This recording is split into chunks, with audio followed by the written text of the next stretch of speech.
Hi, I'm Wade Hansen. I've been selling luxury real estate in Minnesota and Wisconsin for over 23 years. My entire career has been spent protecting my clients from misinformation and unethical practices by those not looking out for their best interests. This podcast will give you the raw truth about everything real estate so you can make solid, informed decisions about the biggest investment of your lifetime. This is the Raw Real Estate Podcast. Mike, thanks for being here. I appreciate it. As I mentioned when we first sat down and we're off camera, you bring a very unique perspective, I think, to the real estate industry. With that said, just give me a little bit of background on you, how you got into the business, where you are today, and kind of your 20-plus years of experience. Sure. Thank you for having me, Wade. I really appreciate it. So I moved here from New York City in 1990, got into real estate actually as an investor, and bought some property, ran rental properties, thought to myself, wow, this is a great way to generate wealth. So shortly thereafter, I got my license. So that was the early 90s. Way different back then. The MLS came out weekly in a book that looked like a Sears catalog. And in the late 1990s, 1999, I decided what I was going to do was start my own company. Ran 5 offices, had a couple hundred agents. To add to my resume, like when I was going out on listing appointments, buyer appointments, I wanted to really beef up my resume along with college degree and all that junk and put in there that I'm also a teacher at the local real estate school. So I went and joined ProSource. I don't know if you remember those guys. Sure, I got my license there. Yeah, great place. My classes there, I should say. The classes, yep. Great place. I loved working there. I taught there for 10 years. In 2012, I was like, they need competition. So I decided to open up the Minnesota Realty School, rewrote courses 1, 2, 3, obviously continuing education, and turned my broker license off in 2012 because I can't own the licensing school and be a licensed broker. Sure. They see that as a conflict of interest in Minnesota, which is unusual. It's interesting. Yeah, in most states it's the opposite. You've got to have a license if you're teaching real estate. Yeah. So it's weird. But all I do now is teach full time. Live in St. Paul with my wife and kid. One kid left at home, I should say. And so I do have it from a different perspective as a consumer, as an investor, as a broker, as a realtor, and now as an educator. Yeah. Interesting. In general, how do you feel just about the licensing requirements in Minnesota and Wisconsin? What is your overall opinion on first of all, tell me what it takes to get licensed, and what is your opinion of that? Well, what it takes to get licensed is a person has to attend 3 courses. One of them is all theory. And going way back in your brain, wipe the cobwebs away now, Wade. It's going back into course 1, which is all things theoretical. So we use words like fee simple absolute, general warranty deeds, hypothecation clauses that nobody ever uses in the real world. Right. Course 1. There's an exam you have to take, and it's all based on course 1 material. Then you must attend course 2, course 3. Those courses are more practical classes, like what you're going to do when you get into the real world. How do you host an open house? How do you write up an offer? So take the 3 courses of 30 hours apiece. Then you take a state-required exam, which consists of 2 portions, a national general portion and then a state-specific. You can be 18, high school dropout, just take the 3 courses, pass the exams, and then you can sit down with the broker and apply for your license. So that's the bare minimum that you got to do. Mm-hmm. You do have to pass a background check. When you submit your application, the state of Minnesota checks you out. Now, in terms of the level of requirement or the depth that you're looking at, it's interesting that when a student comes to me and asks me in course 1, hi, I was convicted of an armed robbery with an automatic weapon, fully automatic, which is a felony to hold a fully automatic weapon. And he ditched the weapon in a police chase. He evaded the police, and anyway, he did a felony charge. Came to me and said, I want to get a real estate license. Can I get it? The state of Minnesota was okay with that. Really? Interesting. So even though a person has background, I had a person who committed manslaughter. She was defending herself against a domestic abuser, killing that person in her defense, and she was convicted. She got a license. So there's on one end of it. Sure. On the other end of it, we have Harvard MBA graduates, Princeton and MBA graduates, and they're on the other end of the spectrum with high levels of education. The level, I was at a board of directors meeting once upon a time with the state association. I sat on the board. And as I'm chatting with the guy next to me at the conference table, he says, I'm on the test writing committee for state. I'm working with the State's Department of Commerce, and I'm going to make that test as tough as I can. Mm-hmm. So I said, why? To weed out some of the ne'er-do-wells. So I thought to myself, wait a second, why are you putting up these roadblocks to a person getting into the trade? So I was thinking about it, and I have a college degree and everything, but I look at this and say, education and passing a test is not necessarily going to be an indicator of whether or not you're going to do well. Right. I didn't start driving until I was 26 and moved to Minnesota.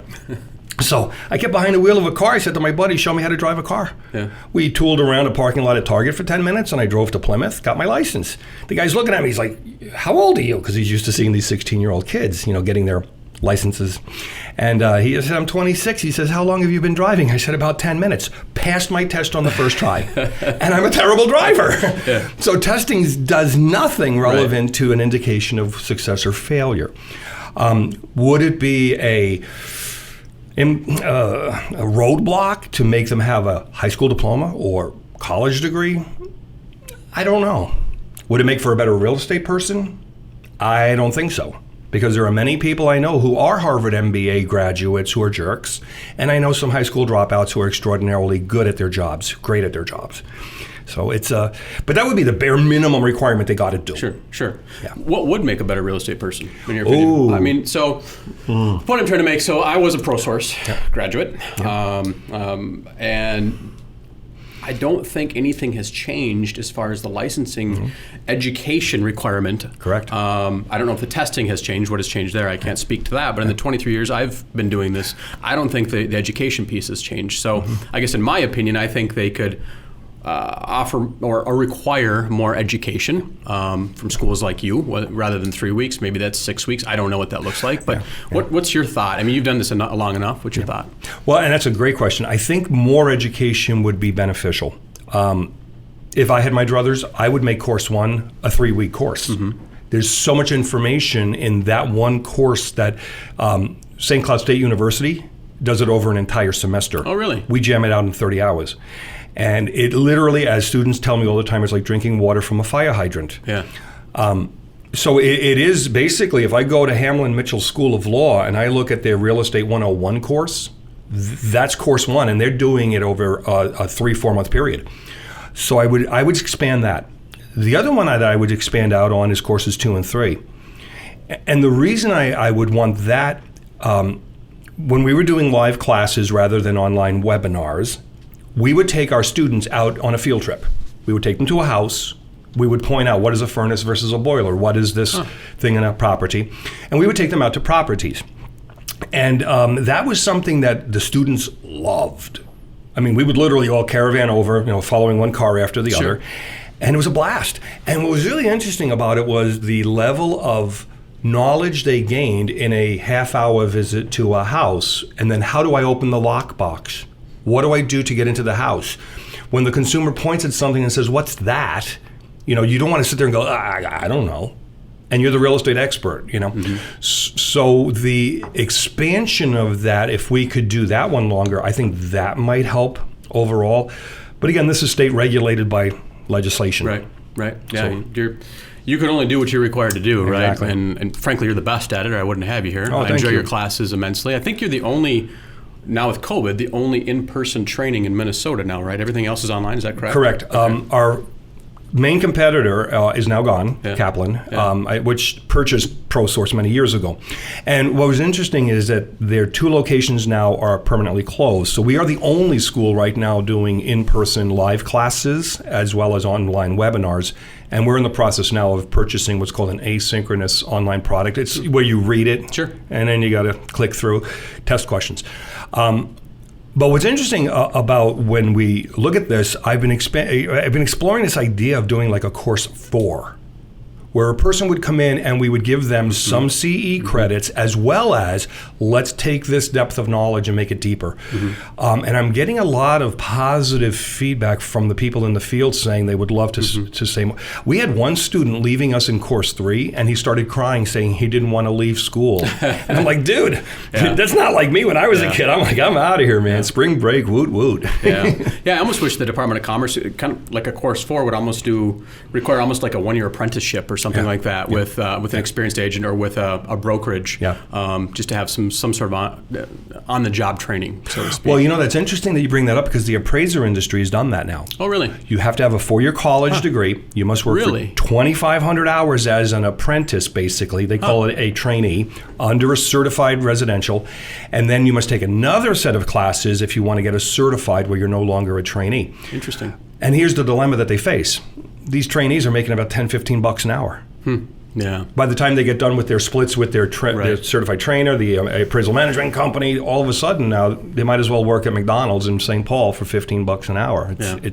So that's the difficulty with the appraisal industry right now, and why it's taking so long to get appraisals and the shortage of appraisers. It's a little bit more of a stricter criteria to get an appraisal license. Absolutely. Okay. Why do you think, I don't know if this statistic is accurate or not, but I think most agents are out of the business in less than 3 years, I think. I'm not sure where that is. You probably know better than I, but why do you think that is? Why do you think they fail? It's interesting. I think the reason that people fail is because they don't realize this is a business.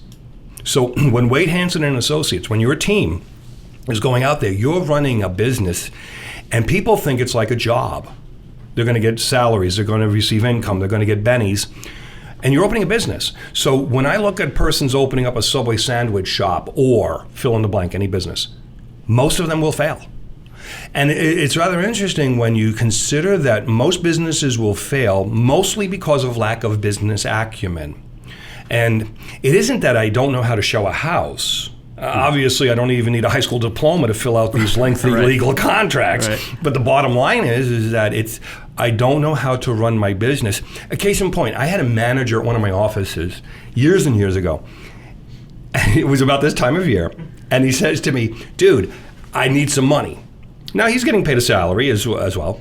And I said, well, what's up? He goes, I just got my tax bill. I said, yeah, what's going on? He goes, I don't have enough money to pay my taxes. So he would receive a $10,000 commission check and put it all into his spending account. Now, this happened 3 years in a row. So the third year, I kind of got a little miffed at him, and I was like, you do realize April 15th comes up the same time every year. And we're visiting with him and stuff. And he wanted this advance on his salary of 6 months of income. And I was like, no. Why is a lack of planning on your behalf constituting an emergency on my behalf? And that's what we see people doing, and why they're failing is that they don't have the plan in place to essentially make it as a business. And if I go to SBA, the Small Business Administration, and I want to open up a Quiznos sandwich shop, they're like, we need to see your business plan. Right. And I don't think that people have that ability to have the business plan in place before they do this. Yeah, with your April 15th and the tax reference you made, I'm convinced after 23 years of doing this that the reason we have such a busy spring market is agents are scrambling to pay their taxes and they need to sell houses, so we create the spring market. I think we create that. That's my opinion. Maybe I'm wrong. I don't know. I love it. Is there any one thing that you think, you see these kind of deer in a headlight look when these kids and adults sit down in your class. Is there something that you can just say, I think that person's going to be a great agent because, is there a certain attribute or certain skill set that you think makes a great agent? Great question. Yes. And I'm never really the prognosticator to identify, that one's going to be good, that one's going to not be good. It's interesting because I really can't tell by the time in class. The thing that separates a great agent versus a good agent, great agents every day, just like musicians, practice every day. Great agents prospect every day. And prospecting is one of these things that I find people are reluctant to do because I don't want to bug my family and let them know. They become belly aching about this type of thing. I shouldn't have to ask for business. Where are my leads, broker? This also contributes to the overall failure and that trend where we see a majority failing out of business. So I think the great ones will regularly prospect, regularly communicate. And mind you, it might be something as simple as, I love the Thanksgiving stuff that agents are doing now with pies. It has nothing to do with real estate. And what they do is they order all these pies from Costco and they drive around you on apple or pumpkin. Right. And they drive, maybe you just sold them a house 3 months ago and you're dropping by and knocking on their door saying, hey, you want a pie? And what that does is that fosters, of course, future referrals and business. Sure. Great agents do that one, whereas a good agent will sit there and say, I'll do an open house and wait for the business to come to me. Right. Good agents, are less effective in communication. Great agents are better at communication. And I read an interesting statistic is that 93% of people today want to communicate via text messaging and email, if you're still using email. Wow. When we're in a real estate transaction specifically. Yeah.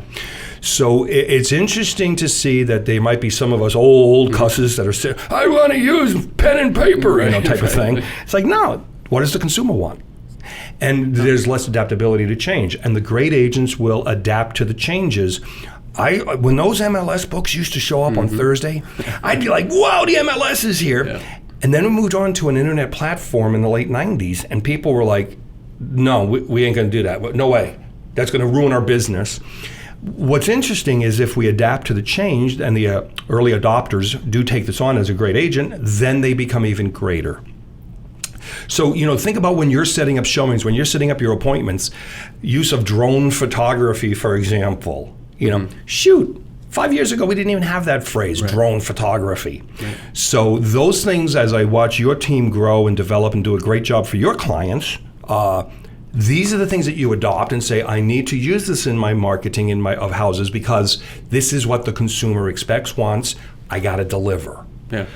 So the adaptability, the communications, those are the things that are making a separation. And I think the lastly, and probably the most importantly, is the trustworthiness. Mm-hmm. So when I'm sitting across the table at my dining room table, and Wade Hansen come in, and you sit down across from me, can I trust you? Yeah. And you're telling me you think my house is worth blank amount of dollars. Right. Bottom line it comes down to is, can I trust? Yeah. And if I can create that bridge of connection and trustworthiness, that'll make a great agent. Yeah. Somebody they know, like, and trust, right? That's who they're going to do business with. Exactly. You touched on the internet a little bit. I totally agree with you as far as the good agents, and I think the great agents are going to continue to separate themselves from the good agents over the next 5 to 10 years. And that's their willingness to adapt to change, to grow with technology. And you touched on the internet. And I talk about this a lot. At one point, we were all afraid that the internet was going to take over our industry. And what's your take on that as far as just technology and real estate and how that's going to have an effect on the consumer's experience? Ooh, that's a deep question. According to the California Association of Realtors, 90+% of consumers will meet you at an open house, get your name as a referral, go online and look you up. 90% of them plus. And what they want to see is a website. So that's what the consumer's doing. On the flip side, less than 70% of agents have a website. Wow. Now, that's kind of, to me, that's an amazing statistic, is that the demand is there, but we're not delivering. Now, internet stuff is interesting in that, you're right, we thought it was going to be the end of the world. There won't be a need for a realtor. I could just put a quarter in the machine and get a contract completed. The opposite happened. So as we made it more available and we gave more data out there, and there's a difference between data and information I want to just parse out. Data is just raw stuff. Information is something I can use.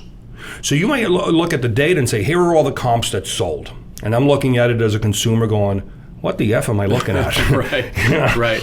And then you sit down across from me and say, well, what this means to you, seller, is, see, you can take that data and make it beneficial to me as information. So while internet stuff is actually, it's kind of interesting to see what the level of what people are doing with internet stuff. Because remember, the internet's only 26 years old. Mm-hmm. So this is still kind of a new thing, especially, the young guys sitting over here behind the cameras going, what the hell? What, really? It's only 26 years old since ARPANET was actually developed into a commercial application. What's interesting, though, about our industry is the one end of it, the agent wants to make it a commodity product. In other words, I will list your house, I will put in a MLS, I will take some pictures, and essentially making it a commodity. Mm-hmm. Just like I can go to a vending machine, put 50 cents in and get a can of Coke. Mm-hmm. That's it. On the other end of the extreme is going to be the person who can take data from internet and make it a beneficial source of information for the consumer. Where it's going and what's striking about it is that if it was really so simple for a do-it-yourselfer in the YouTube generation, and I'm fixing a belt on my dryer, and all I got to do is YouTube my dryer's model number, how to replace the belt, boom, I do it for $6 because I buy the part. versus $125 for a dryer repair person. But they're not doing that. Yeah. The consumers aren't doing that. Looking into the transfer of ownership in property is a massive, massive undertaking. Mm-hmm.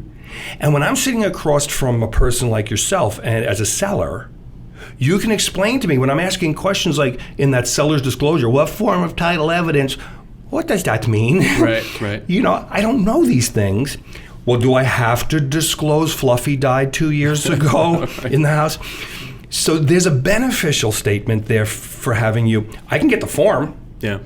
They're accessible on the internet, but I got questions on how to fill those forms out. And when I'm looking at legal contracts that are fairly complicated, 12 pages for the sale of a house. Yeah. I mean, seriously, that's like a very lengthy process. So while it's making more data available to people are saying, wow, I'm looking at all this data. You know what? I can't figure this out. Let me go to the professional. Mm-hmm. An example, maybe more analogous, is my son wanted to fix the transfer case in his car. This is a major undertaking because you got to drop the transmission. You got to. So he's 23. He's a welder. He wanted to fix the transmission. Well, he YouTubed it. At one point in time, we could not figure out how to get the manifold back. He couldn't figure out, I should say, how to get the manifold back attached as he was replacing everything. After hours and hours of going back to YouTube and watching the video, and now this vehicle's sitting in my driveway, sitting on stilts, and I'm going, get this darn vehicle running again. Can't get the exhaust manifold on because the stupid bolts are rusted in. Couldn't figure it out. So I get my titanium bits. I can't figure it out. I bring it over to a muffler shop. The guy calls me half an hour later and says, your car's ready for pickup. So it's a big time saver by using the professional. Right. I could watch YouTube videos all day on how to do it. Yeah. It isn't going to get me the net result of a time saver, a money maker. It's not giving me the benefit of lowering my stress and anxiety. So I think that internet has got its place. The novelty of it is beginning to wear off in its commercial application in real estate, I think. Yeah. Having consumers get an e-key application on their phone is available. So I, as a consumer, can put in my credit card information. Your seller has agreed to allow us to do this online thing. And I, as a consumer, can put in my name, address, phone number, and credit card, and I can download a one-time use app, go out to your listing as an unlicensed person and type that in there, and nobody's doing it. Yeah. Nobody's using it. It'd be scary if that happened, wouldn't it? It's out there now, and people but if it actually took over and became a more, I guess. Well, and it's funny because in the late 1990s, we allowed for sale by owners to actually start using the MLS, and we allowed limited service brokers to add for sale by owner on MLS. We thought, that's it. It's the end, because MLS is the tool that is exposing these properties. Well, the opposite happened. FSBOs actually dropped. For sale by owners realized, holy cow, this is tougher than I thought. So we saw a significant drop. And in this market we're sitting in, which is so dang unbalanced, it's, so favoring the seller and not favorable to the purchaser. And they're still hiring real estate professionals to do the transaction. And if it's such a hot market and it's so easy, how come you are not for sale by owner? Because they know it's a tough thing to do. I believe, and you might know the data on this, but I believe the percentage of for sale by owners has dropped pretty substantially since the pandemic, correct? Big time. Yeah. Big time. It's less than 3% of transactions now. Yeah. It's crazy. Which you'd think just the opposite, right? I mean, homes are selling so quickly, sellers think it's easier to sell their home, so why do they need the professional? Yep. The reality is it's not as easy, and we're able to navigate. Exactly. And, you kind of went down the path of the consumer and, saving time, making money. I think those are some really important key factors when it comes to hiring a real estate professional. If there's one thing you wish a consumer knew about our business, what would that be? I think, for instance, for me, I think the consumer thinks that we are a commodity. We're all the same. We all put a sign in the yard. We all put it in MLS, and it sells tomorrow. I think they think we're all the same. So if you were to tell a consumer, look, you need to know this about the real estate industry, what would that be? Ooh, that's a good one. Trustworthiness matters. The fidelity that a person has to the consumer, making sure that consumer is at the center of their universe, not the commissions, not their ego, not the agent's ego, that the person has that level of connectedness to the consumer to make sure that the consumer's goal becomes the agent's goal. The difference between when I'm looking at real estate practitioners who are out there saying, well, gee, I just want to make a 5, 6, 7, 8% commission. Right.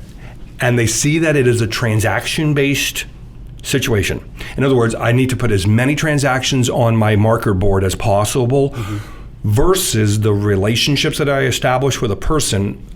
The relationship one is crucial. It's a relationship-based business by far. And so I think from the perspective of what from a consumer is looking for, look for the agent that can create the relationship, can endear trustworthiness, fidelity to you, making sure that you're the person that's the center of their universe. That's what's important for the consumer to look for in an agent. Experience does matter, but sometimes that experience in a new person may very well be, well, gee, I was on time at my job at McDonald's every day for 3 years. That's a really good indicator that this person is trustworthy and they stick to their word after giving it. So while they might not have a lot of real estate experience, they do show in their background that they do have the ability to do something with that they say they're going to do and keep their promises. Yeah. Life experience, right? Yep, exactly. So staying with the consumer, in my opinion, and I don't have any data or facts to back this up, I think the consumer's opinion of us is at an all-time low right now. I just, for whatever reason, I don't know why, but I think their opinion of us is probably below a used car salesman right now. Not a bash used car salesman, but I think we're below that. Yeah. What do you think needs to change in this business for that to change? Ooh, that's a tough one, because when I'm looking at the level of what the consumer thinks is necessary, when I think of somebody who is maybe selling me a bill of goods, whatever industry they may be in, this person's out for themselves. And they're going to sell me whatever product has got the biggest spiff or commission. So that becomes the greed factor that maybe the consumer is wary of. I think in terms of the professionalism, we need to raise the bar. And professionalism, case in point, in North Dakota now, the required module for our North Dakota fellows, our fellow real estate practitioners there, is professionalism. You got to do a 3-hour class on professionalism. Then begs the question, what is professionalism? Well, how about returning phone calls? So I remember one time I went to an event, and John Colopy, the broker of RE/MAX Results, was in front of a group of 400 or 500 people. And his plea to the agents, and John is, John's a fun guy, he's great. And his plea to them was, as he got down on bent knee, please call your clients back. The number one complaint when I sat on the Professional Standards Committee, the number one complaint was, I'd like to file a complaint against my agent. They're not calling me back in a timely manner. Wow, really? Well, that's professionalism, not ethical or legal required behavior. So I think communication, number one. I think when we tell a person we're going to do an open house on Sunday, we do it. I think that when we say that we're delivering the earnest money, we actually promptly, timely deliver it. So we say things and then we keep our promises. And what we want to do is over-deliver. So if we have an industry where we don't backbite each other, which again is a violation of Article 15 of the Code of Ethics, you can't talk badly about other companies, about other people, about their business practices. If we can kind of link arms on that one, if the agent will actually do what they say they're going to do, they return the phone calls in a prompt and timely manner. And the sunset rule is usually pretty good. Seller calls me up, I got to call them back before the sun sets. Or email or text, or whatever their preferred method of communication is. So I think if we did simple baby steps like that, the bar would come up. I agree. You summarized professionalism, I think, very, very well. And I think that's something that needs to increase in order for the clients and consumers' opinion of us to get better. So anything else that you'd like to share just about Minnesota Realty School? As we sit here, I want this is your opportunity to tell me a little bit more about your company. Anything else that you'd want to share about you? I think you're the best. I think in-person training is a must. I don't think online can. The one thing that you're always, and I'm not here to just stroke your ego, but I'm telling you, you always give real life examples that help, make sense of what you're trying to teach and give us more of an education than just the book. And I think online you get the book, right? So anything else just about your realty school or just the education in general that you want to talk about? Well, I think, and thank you for asking. That's and I appreciate the opportunity to visit with you today. Our educational direction has always been that our classes must be convenient to you. So we try to make them abundantly available. They must be somewhat fun. Because if I go to a classroom and I'm listening to the person speaking I'm not going to do that. Yep. So they have to be somewhat fun. And lastly, and probably most importantly, they have to make you a better informed person. So when I take on the tack of writing on a new CE class, continuing education, it'd be lovely how to fly a drone. Does that benefit the consumer? Does that make you a more professional person? Is that something you can YouTube? Right. If the answer to those questions are yes, then we're not going to teach that class. So the thing that I think about is negotiation, for example. This is a skill. It isn't a thing you're born with knowing how to do. So we're writing series of classes on negotiation. We have that already in the can. As we consider the educational component of this, we want to release from our Course 1 licensing classes. We want to release people into the field that when they go and join a real estate company, they know how to write an offer, they can price a house, they can get a buyer under contract, they know how to do an open, they can unlock a lockbox, the basic stuff. Sure. Then the broker takes them from there and a little bit further. So we try to get the new people out of the gate with their feet on the ground running. For our existing agents, we want to make the classes beneficial so that the consumer is overall the beneficiary of all the behaviors that the agent will now hopefully be better at after attending one of our courses. So we've got a dozen instructors. We've got 2 locations, one in Roseville by Rosedale Mall. Then we have another location in Bloomington by the Mall of America. We're the only school right now that has the actual classroom locations besides St. Cloud State University. Everyone else is gone. So we do a lot of these classes. I speak to thousands of agents a year, as you well know, and I just enjoy the heck out of it. I would say that realtors are probably my favorite group of people around. Because what I find interesting when I see Children's Miracle Network being supported by RE/MAX, when I see the charitable good things that other companies are doing on their red letter days, when we can always point at the car that got broken down on the highway or in a car accident. So why do we want to look at the bad? Why don't we focus on the good things that these folks are doing? And actually, instead of maybe the 800 transactions that went bum, where people dug in their heels and got really, really mad at each other, why don't we look at the other 48,000 that went well? So, we try to make it so that we're more on the side of careful behavior with our students, teaching them the more prudent practice of real estate to get to the 48,800 where they're all good. But maybe I'm being an idealist. I don't know. No, your classes are always educational, entertaining, and I can certainly tell that you're passionate about what you do. And just that takes me to the last question, and this is a question I ask of everybody that sits across the table from me. Sure. If you were to give any advice to your kids or a real estate student on what it takes to be successful, whether it's in real estate or in life, what would that be? That piece of advice be? Ooh,